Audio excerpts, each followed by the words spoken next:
Olá, Carapicuíba, Diego Cruz para mais um entrevistando aqui os pré-candidatos à Prefeitura Municipal. Antes de começar o nosso programa, você já sabe, né? Nós gostaríamos de falar aqui dos nossos parceiros, programa Em Foco, Carapicuíba no Crua, Carapicuíba Alerta e a Rede Povo, né? São os nossos parceiros. Agradecer também ao AB, que tem nos apoiado nesse projeto, né? Inclusive aqui, ó, a aguinha. E hoje o nosso pré-candidato é interessante, porque ele foi, nessa gestão, secretário de Cultura também da cidade, então entende um pouquinho do que aconteceu nesse ecossistema desses 8 anos. E nós vamos falar com ele porque ele também é advogado. É o nosso secretário Evaldo Claudino, tudo bem? Tudo bem, boa tarde, Diego, boa tarde a todos os telespectadores e os nossos internautas, né? Agradecer também aqui a participação da Samanta, sempre um braço forte aqui na produção, não é isso, Diego? Sem a Samanta nada acontece. Nada acontece, né? Então, importante os bastidores, também o Fábio conosco aqui. Agradecer desde já também a Carapicuíba TV, a OAB, por essa iniciativa, né? Ouvir, né, os pré-candidatos é muito importante para que a gente possa ampliar o debate, né? Então, é muito bom. É bom que a população tenha essa possibilidade, né? Falar em população, já quero de antemão deixar o meu abraço, o meu carinho a todos que têm me recebido nas caminhadas que a gente tem feito pela cidade, né? As pessoas têm nos abraçado, a gente toma café, a gente ouve as sugestões da população para a gente montar um plano de governo democrático, né? Então, deixo o meu abraço aqui a todos vocês que me receberam com muito carinho por todas as ruas que eu tenho andado em Carapicuíba. E olha, parece que, não sei se é impressão minha, parece que deu uma rejuvenescida, tá mais magrinho, é em função das caminhadas? Eu penso que sim, viu, Diego? As caminhadas, elas vão me deixar mais fininho daqui até outubro, acredito que a gente vai estar em forma, né? A gente tem feito caminhadas diariamente, né?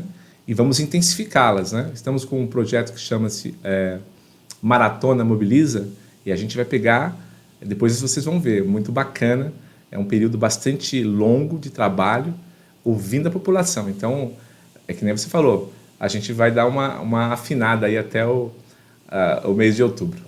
É isso aí, ó. O Carapicuíba TV, mais uma vez, tem um compromisso aqui com a população de Carapicuíba, trazer informação de qualidade, e quando a gente fala da gestão da nossa cidade, é muito importante trazer aí a população, né, esse leque de oportunidades que tem através dos pré-candidatos, depois como os candidatos. Essa primeira parte, essa primeira fase aqui, nós estamos entrevistando os pré-candidatos para conhecer eles, saber de onde que eles vieram, quem são, e depois nós faremos uma segunda etapa aí já depois das convenções com os candidatos, aí então já candidatos para apresentar as propostas e falar mais ainda do que tem de proposta para a nossa cidade. Evaldo, vamos começar com a pergunta que eu faço para todo mundo. Da onde que você é e como que você veio parar em Carapicuíba? Bom, eu sou filho de nordestino, sou nordestino também, né? É a história de vários migrantes nordestinos que vieram aqui para o estado de São Paulo, né? Então, meu pai era fotógrafo, né? E ele veio com a minha mãe de Pernambuco. Eu nasci em Garanhuns, Pernambuco. E ele me trouxe para cá com 9 meses de idade, né? Então, desde desse período de 9 meses de idade, eu estou há 52 anos em Carapicuíba, né? Então, me considero carapicuibano, mas nasci em Garanhuns, Pernambuco. Minha família é praticamente toda pernambucana, né? Eu sou o caçula, nós somos em 5 filhos, são 3 irmãs e 2 irmãos, né? Eu sou o caçula e a gente foi morar ali na Vila Lourdes. Vila Lourdes ali, divisa com Barueri, né? Aí o pessoal da Vila Lourdes, ó, já sabe que eu tenho um pré-candidato de lá. Isso, tem um pré-candidato de lá, da Vila Lourdes. Minha vida foi bastante naquela região, Vila Lourdes, Ariston, Santa Terezinha, né? A gente começou um trabalho, meu pai era fotógrafo, igual eu falei, ele faleceu, eu tinha 14 anos, e comecei a fotografar também, né? Então, a minha carreira profissional, vamos dizer assim, começou aos 14 anos sendo fotógrafo, né? A gente fazia casamento, a gente fazia fotografia de aniversário, depois montamos uma empresa de formatura.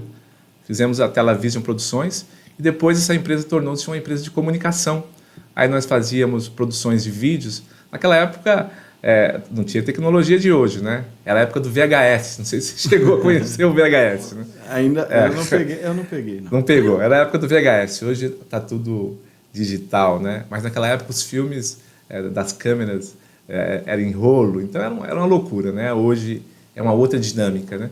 E nós ficamos com a empresa Television Produções. Enquanto isso, eu estudava, fazia faculdade de Direito, me formei na Fiel, né? E depois eu vendi a empresa e aí montei o escritório de advocacia. Seu escritório de advocacia é em Carapicuíba? Sim, nós estamos com o escritório em cima das lojas pernambucanas, naquele prédio do Carapicuíba Office, né? Sala 909, estamos lá. O prédio é um prédio novo, né? Desde que inaugurou, estamos lá para atender a população.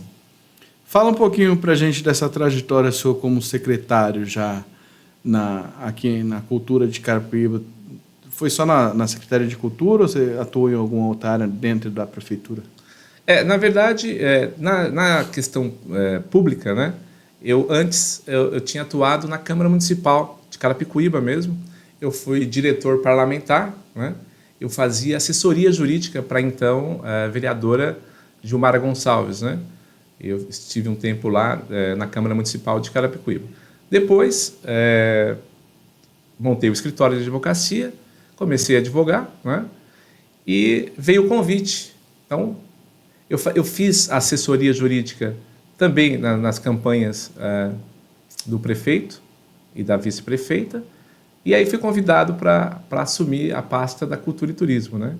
Foi uma grande honra, né, para mim poder ter esse desafio. E começamos, então, 1º de janeiro de 2017, assumimos a secretaria, né? Uma secretaria desafiadora, Diego, né? Porque é uma secretaria onde o cobertor é mais curto ainda, né? Carapicuíba já é uma cidade desafiadora, né? Porque não tem muitos recursos, né? E a gente estávamos ainda na secretaria que tinha menos recursos, né? Então o desafio era maior, tínhamos que fazer mais com menos, né? E foi um grande aprendizado, né? Saí agora em janeiro, né? Visando a nossa pré-campanha, né? E aí foi um grande aprendizado. Eu sinto que eu deveria estar lá mesmo para conhecer a dinâmica do poder público, né? Você estando ali dentro, você conhece como funciona toda essa máquina, né? Às vezes o que não funciona e por que não funciona, e você começa a entender tudo isso. Estar com a mão na massa, vamos dizer assim, é muito importante, né? Então foi uma experiência que eu adquiri e hoje eu me sinto preparado para o desafio que eu estou me propondo, né? Juntamente aqui com a população de Carapicuíba, poder avançar com a cidade ainda mais, né? E olha que a gente teve alguns embates, porque eu fui um períodozinho ali conselheiro de cultura na área de artes visuais e audiovisual, mas a gente entendia já como funcionava a dinâmica, né? Causar um pouquinho de dor no cotovelo ali do Dr. Evaldo, mas sabíamos que não era culpa totalmente dele, então, né? Mas a proposta aqui é conhecer o candidato. Essa daí vai ficar para depois, para a segunda fase. Então, vocês não podem perder a segunda fase. Nós vamos falar agora um pouquinho, um bate-bola aqui sobre educação, creche, saúde, habitação, inclusão, cultura e sobre as obras e muito mais. Vamos lá, educação. Como que você vê a educação no município hoje? Você que fez parte de dentro e agora está vendo de fora. Olha, a gente percebe que a gente precisa avançar, né? Então, vamos lá. Precisamos colocar qualidade no ensino. Então, primeiro, nós temos de um lado os servidores da educação, do outro são os nossos munícipes, que são os beneficiários do trabalho desses servidores. Precisamos valorizar como se deve valorizar os servidores. Então, esse é um ponto importante. Precisamos ter uma capacitação contínua também. Então, você vê hoje, com essa questão de tecnologia, as transformações são muito rápidas, né? Então, a gente tem que capacitar o tempo todo. Não existe vamos dizer assim, uma profissão que está pronta. Não, nós temos que avançar sempre. Sempre temos que nos capacitar, investir no nosso servidor, para que ele possa poder atender até melhor o nosso munícipe. Então, esse é um lado. A outra situação que a gente tem que colocar são as instalações das nossas escolas, né? Então, precisamos ter escolas adequadas, né? Então, eu estou falando de tamanho de salas, que muitas vezes não atende à necessidade da quantidade de alunos. Estou falando de iluminação, estou falando de insalubridade, estou falando de um ambiente favorável para que as nossas crianças possam, vamos dizer assim, se desenvolver, né? Questão de creches, por exemplo. Temos que zerar a fila dos pedidos de vagas de creche. Porque as pessoas precisam trabalhar e ter a possibilidade de deixar seus filhos num lugar que eles vão se desenvolver, né? Hoje a gente sabe que tem alguns problemas, que durante o período eleitoral a gente vai avançar nessa pauta, que muitas vezes os locais que foram colocados, até as conveniadas, né, não estão preparados adequadamente para atender as nossas crianças. Muita gente reclama das reformas, né, da qualidade das reformas que foram feitas. Exatamente. E também, digo mais, a questão do profissional habilitado para estar com as crianças. É preciso ter um técnico, uma pessoa que tenha a pedagogia para estar ali, né? Então, eu sempre digo, questão de creche, as crianças elas não podem ser colocadas, não é um depósito, ali é um local para desenvolvimento humano. Então, precisa ter profissionais qualificados para estar ali. Esse tema, evidentemente que agora o tempo é curto, não dá para falar sobre tudo, mas é só uma pincelada para dizer. Tudo isso vai ser levantado na campanha. A educação é praticamente tudo na vida de uma criança para desenvolver a capacidade dela e também pensando no futuro da nossa cidade.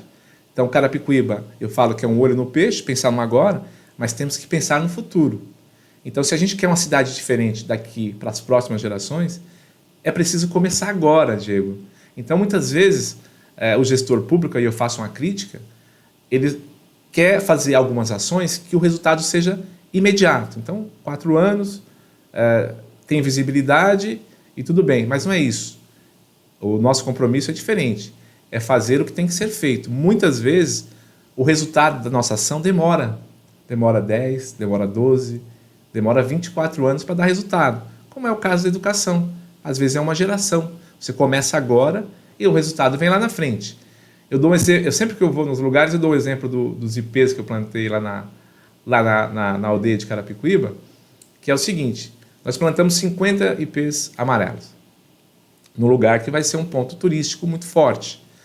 E aí chegaram para mim e falaram: doutor está plantando esses ipês amarelos, mas eles estarão bonitos, com a copa bem ajeitada, daqui a 15 anos. O doutor já não vai estar mais como secretário de cultura, né? Aí eu falei: não tem problema, eu não estarei mais como secretário, mas eu plantei os ipês, eu fiz minha parte. Não importa se ele vai estar bonito no mandato de outro. Esse pensamento não pode acontecer para um gestor público. A mesma coisa é na educação.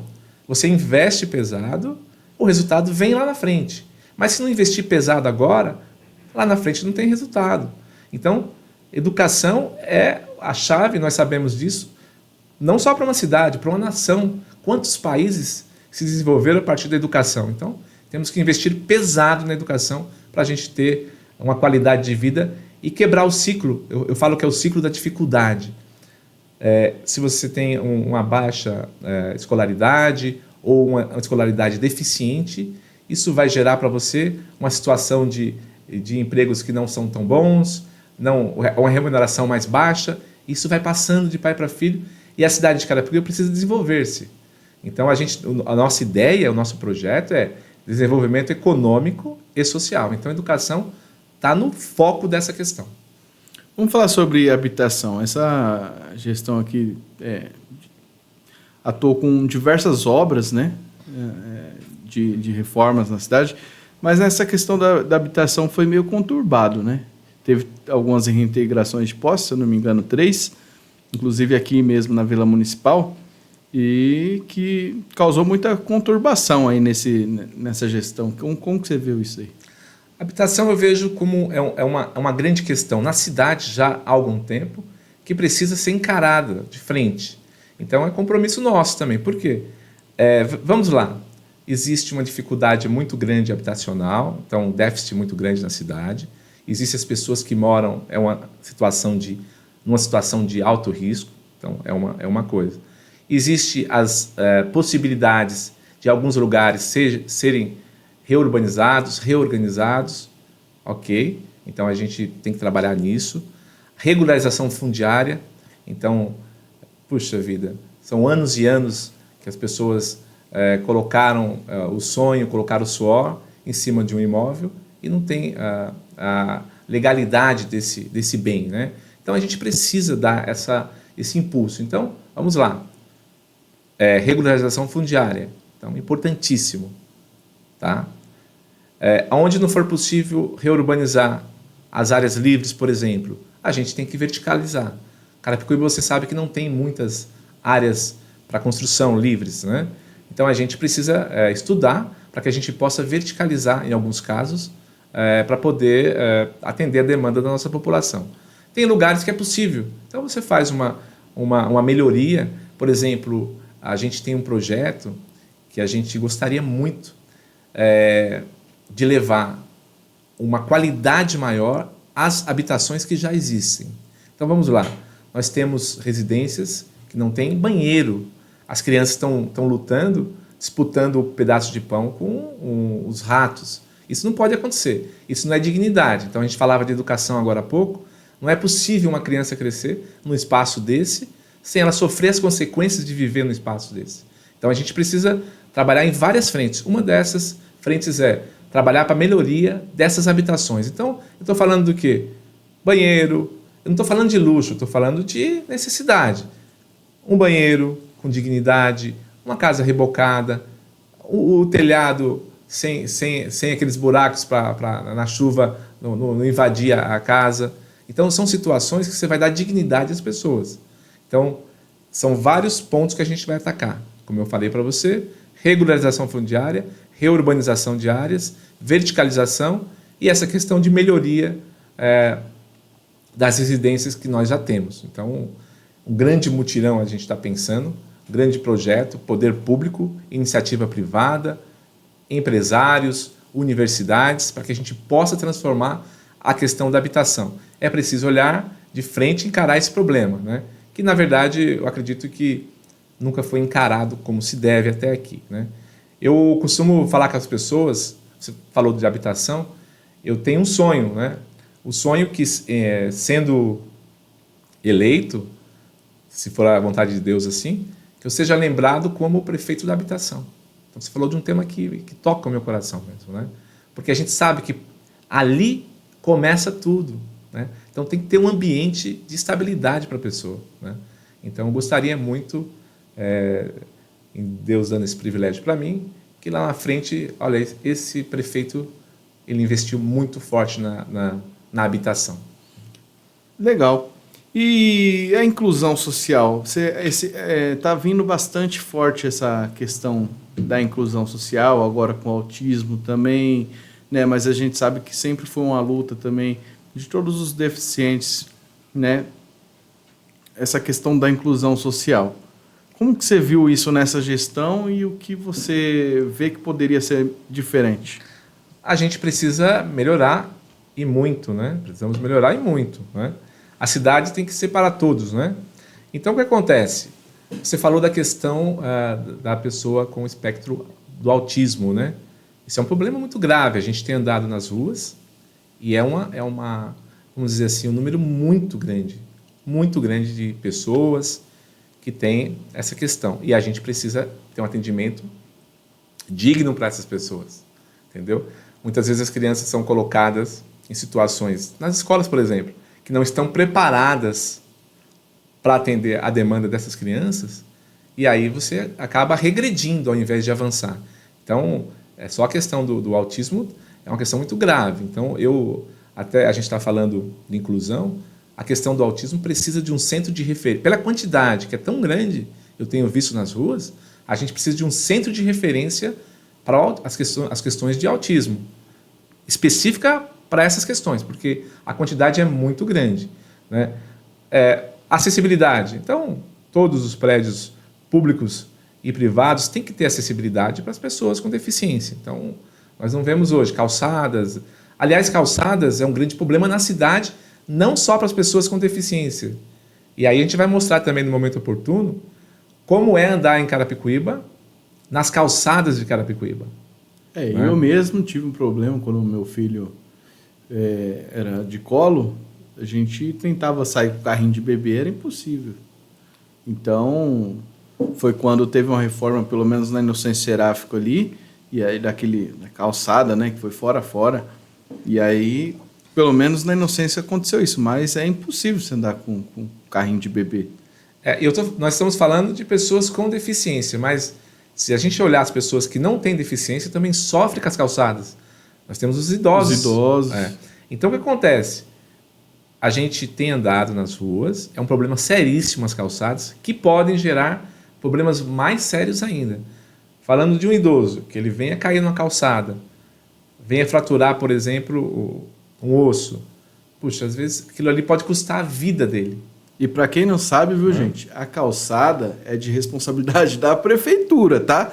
Você que acha que a calçada da sua casa ali, porque você colocou um piso ali, é seu, não é não. Inclusive, se você colocar um piso errado, alguém se machucar ali, você vai responder por isso, porque a calçada não é sua. Não é isso mesmo? Então, nós precisamos investir nessa questão também, né? A questão da deficiência também, ela vai numa questão de comunicação também. É preciso que o poder público se comunique melhor com a população, né? Nós vemos muitas vezes alguma questão de preconceito, né? Então é preciso um trabalho contínuo de comunicação, de educação, né? Para que as pessoas, a própria sociedade, entenda a deficiência como fazendo parte da sociedade. Então, eu sempre digo que o poder público ele não alcança os seus objetivos sozinhos, Diego.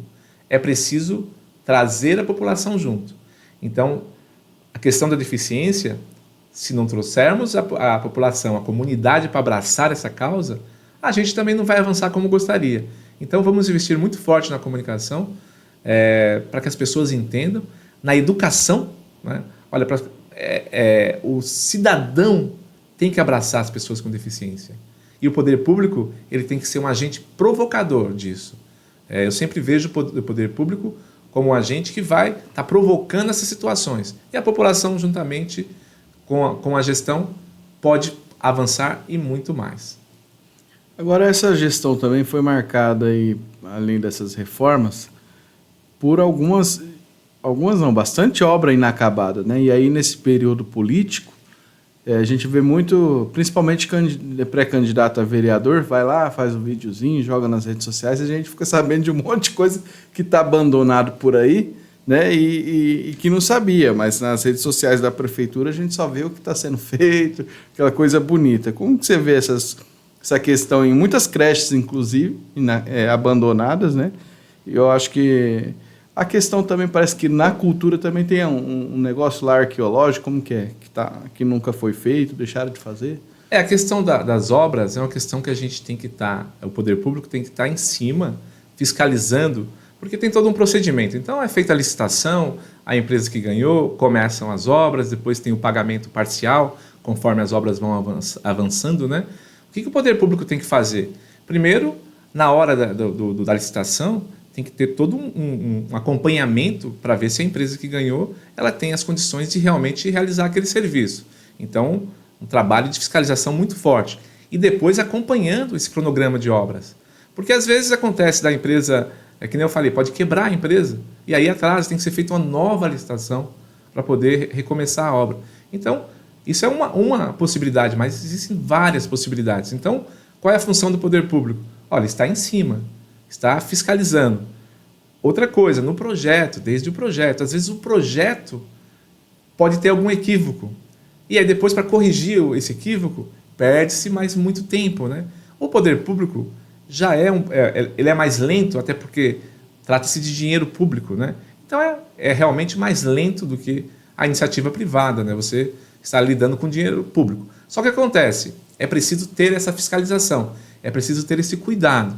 Então aí você começa uma obra, se você não tem esse corpo de técnicos para acompanhar essas obras, para estar fiscalizando, para estar cobrando as empresas que ganharam a licitação, acaba tendo esse problema de uma obra, de repente, não ser acabada no tempo que estava prometido, né?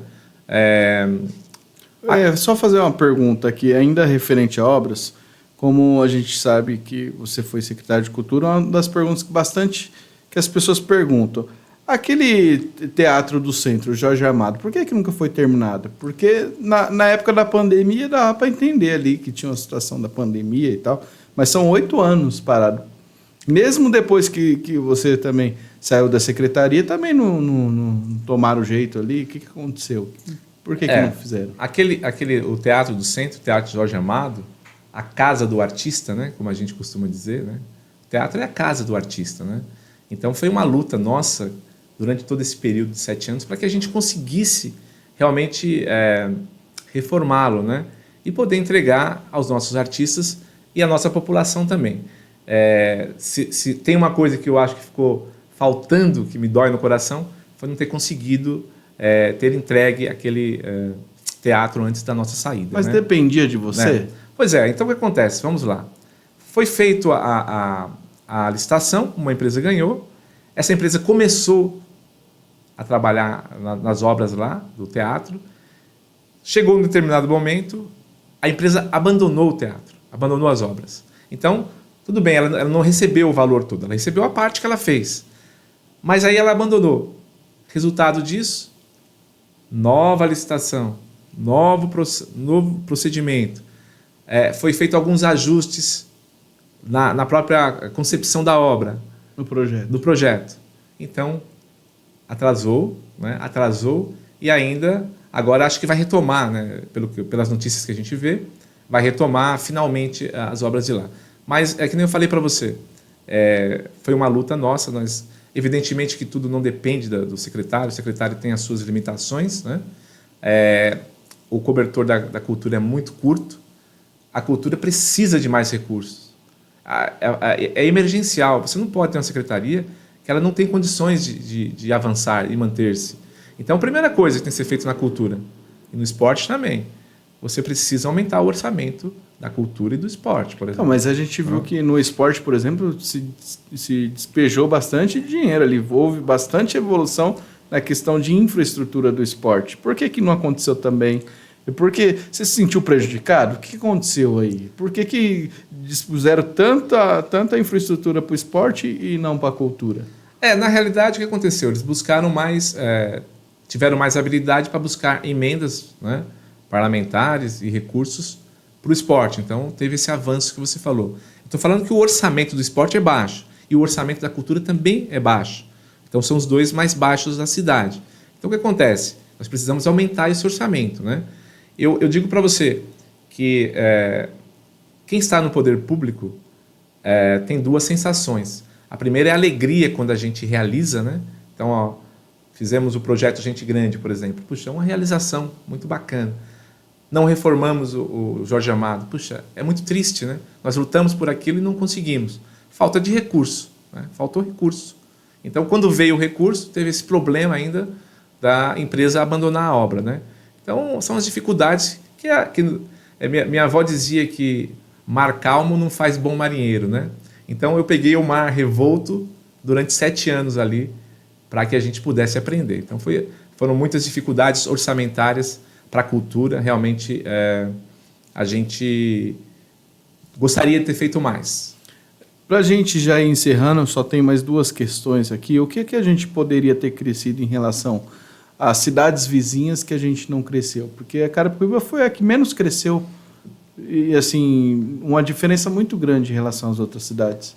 Olha, Carapicuíba, ela está muito bem localizada. Você acabou de falar. Nós estamos ao lado aqui de alguns primos ricos, né? Barueri, Osasco, Santana de Parnaíba, Cotia também está avançando bastante. E Carapicuíba não pode ficar para trás. Eu vou te dar um exemplo só de algo que poderia ter avançado que não avançou.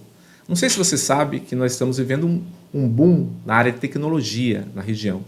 Fala-se que é o novo Vale do Silício, né, brasileiro, né? Então, várias empresas de tecnologia estão vindo para a região. Osasco, Barueri, Santana de Parnaíba, as empresas estão vindo para cá. E há uma demanda gigantesca de mão de obra qualificada na área de tecnologia. O que eu estou falando? Os empresários de tecnologias estão desesperados, essa é a palavra, desesperados por mão de obra qualificada e não tem. Carapicuíba, segundo o IBGE, nós temos a maior parte da população de jovens. Então, o que acontece? Nós tínhamos que ter avançado na qualificação desses jovens. Eu digo jovens porque os jovens normalmente têm uma habilidade maior com a questão tecnológica, né? Mas está aberto a todas as pessoas, né? Evidentemente. Mas a gente poderia ter qualificado, né, esse público, vamos dizer assim, para trabalhar nessas empresas. Hoje, em home office, você trabalha, você está aqui na Coab, você trabalha lá para a Austrália, se for o caso até, não é isso?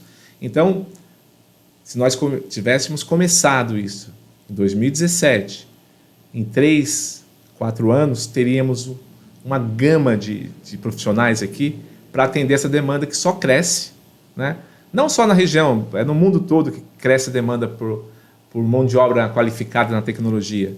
Então, esse é só um exemplo do que a gente poderia ter avançado. Então, passaram-se 8 anos, vamos dizer, e isso não avançou. Então, esse jovem que eu estou te falando, que mora na periferia de Carapicuíba, muitas vezes numa área livre, se ele consegue um emprego na área de tecnologia, ele transforma a vida dele e a vida da família dele. Porque os salários são salários bons, né? Em questão de 2, 3 anos eles estão ganhando muito bem, e aí poderia ter uma vida melhor. E outra coisa importante, faria dinheiro circular na cidade de Carapicuíba. Um dos maiores problemas de Carapicuíba, não circula recurso na cidade. As pessoas não têm capacidade de compra. Então a gente precisa investir pesado na capacitação para que as pessoas tenham recursos para poder girar a economia municipal. Então, se um menino desse arruma um emprego, ele vai ter dinheiro para comprar no mercado, para comprar no depósito, para comprar na loja, aí a loja vai empregar e aí forma a cadeia produtiva dentro de uma cidade, que é o que não aconteceu. Então, esse é um exemplo clássico que eu gosto de dizer. Eu acho que nesse período de 8 anos poderia ter sido feito isso, mas nós não perdemos ainda essa oportunidade, porque isso está acontecendo, essa questão de tecnologia. Então, o que nós temos que fazer? Capacitar os nossos jovens e, enfim, as pessoas que estejam interessadas em trabalhar na área de tecnologia, para que consiga essas oportunidades, e aí vai melhorar a vida da pessoa, da família, e também fazer com que os recursos façam a economia municipal girar. Antes da gente encerrar, eu gostaria que você falasse também sobre saúde. Como que você vê a saúde no município? Porque você vê essa construção do OPS lá no Planalto, mas é só em questão, só se fala de paredes, só de infraestrutura. Mas você não ouve falar de remédio, de médico, de especialidade. Como que você vê essa questão de saúde no município? Olha, de cada 10 pessoas que a gente aborda nas ruas, 9 fala da saúde. Então, tem jeito? Sim, tem jeito de melhorar? Tem, sempre tem jeito. É fácil? Não, não é fácil, porque tem vários aspectos a serem enfrentados. Aqui a gente pode falar dos principais, pelo nosso tempo aqui. Então, primeira coisa, mas não só para a saúde, mas primeira coisa, nós temos que humanizar o atendimento. Esse é o primeiro ponto. Então, é importante que as pessoas sejam tratadas com a dignidade que merecem. Tanto a gente dando condições para os nossos servidores, para que eles possam trabalhar com dignidade. Então, aí eu estou falando de estrutura física, estrutura de materiais, igual eu te falei, igual você acabou de falar, remédios e tudo mais, para que os nossos profissionais possam trabalhar. Então, temos um lado. O outro lado é o cidadão, tem que ser atendido de uma forma diferenciada. Então, a gente tem que colocar no poder público esse conceito. Então, primeiro, vamos humanizar o atendimento em todas as áreas da gestão. As pessoas são o nosso foco, as pessoas em primeiro lugar. Então, começa pela forma de atendimento, a forma de tratamento entre todos os integrantes da gestão pública, começa por aí, para que a gente tenha um atendimento melhor à nossa população. Bom, falta médicos, isso já está claro, né? Então, você precisa ampliar o corpo de médicos na cidade. Como é que faz isso? Olha, tem que ser atrativo para o médico vir para Carapicuíba, porque senão ele vai para outro lugar, né? Você sabe que houve um investimento, então a medicina não é barata, né? É período integral, anos de estudo, então o médico ele precisa ser valorizado, né? Então precisamos tornar Carapicuíba atrativa para que os médicos possam estar aqui, né? Então, esse é um fator. Outro fator, a gente pode mobilizar a questão da participação das universidades conosco, né? Então, a gente tem que mobilizar. Nós temos a possibilidade, nós fizemos isso enquanto coordenador de turismo lá do CIOS, a gente dialogou com as universidades e a gente via que dava resultado. Então, na saúde também, a gente pode trazer parcerias com as universidades para que a gente possa avançar. Então, aquele aluno que está lá nos últimos anos de ensino de medicina, ele pode vir participar do processo, lógico, acompanhado sempre por um responsável. Enfim, há maneiras de atrair as universidades para que possam ajudar na questão da saúde. Uma outra coisa importante, bom, nós temos que buscar recursos fora. Então, permanentemente, emendas parlamentares, governo do Estado, União, porque a gente sabe que a saúde é cara. Medidas de prevenção. Olha, eu falava o seguinte, quando eu era secretário de Cultura. R$1 que você investe na cultura, você economiza 10 na saúde. E aí falava, mas, doutor, por quê? Né? Olha, uma das piores doenças do século é a depressão. A depressão, eu não sou médico, mas a gente sabe que ela abre o corpo para as outras doenças. Então, se a depressão é muito forte, vai estar abrindo outras doenças que podem levar até a óbito, né? Então, o que acontece? Qual é a depressão que aguenta uma aula de música, né? A um teatro, né? Em regime inicial, por exemplo? Então, seria muito mais barato se você investisse nisso do que depois investir na saúde para cuidar desse tema específico, porque a saúde é cara mesmo, não é barato, né? Os profissionais já são mais caros, os equipamentos já são mais caros. Então, na cultura, por exemplo, você economizava bastante. Se você investir R$1 na segurança, você economiza 30 na saúde, entendeu? Então, por exemplo, investe em segurança, não vai ter problema de violência, diminui o problema da violência. O problema da violência, ele, inevitavelmente, vai levar às questões de saúde pública, né? Que vai acabar gastando mais também. Então, é uma outra situação. Então, a prevenção também funciona muito bem na saúde. Esporte, se você investe no esporte, muito mais ainda.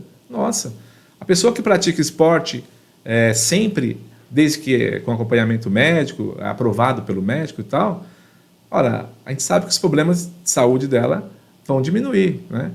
Comunicação, uma boa alimentação modifica a vida de uma pessoa. Então, tudo isso, se você investe nessas outras áreas que o custo é menor, você vai ter um impacto menor no gasto da saúde. Porque quando você chega na saúde, a pessoa pode entrar gastando 1.000, mas pode sair gastando 100 mil. Você não sabe o que pode... A doença pode evoluir, né? Então, são várias questões de prevenção que é importante. A gente tem que diminuir o tempo de espera. Falamos com pessoas que estão esperando exames há 2, 3 anos. Aí não é razoável, né? Você esperar 2, 3 anos para ter um exame, a doença já evoluiu. Fora que não tem especialidades, né? Então, esse é um outro problema. Então, se você procurar um neuro em Carapicuíba, você não encontra um neuro. Esse é um exemplo. Então, como é que faz? Então, ou a pessoa... Como é que se vira? Como é que vai fazer? Então, você tem que ir para cima, tem que enfrentar o problema. Então, a saúde nós vamos colocar como uma prioridade, que a população já colocou como prioridade, e nós temos que dividir assim, várias frentes. Todas elas vão impactar de alguma forma na saúde. Obras, se você canaliza um córrego, a questão da exposição ao esgoto vai diminuir problemas de saúde na nossa população. Então, parece que não. A calçada, acabamos de falar. Você investe na calçada, a pessoa não cai na calçada, não vai parar no pronto-socorro.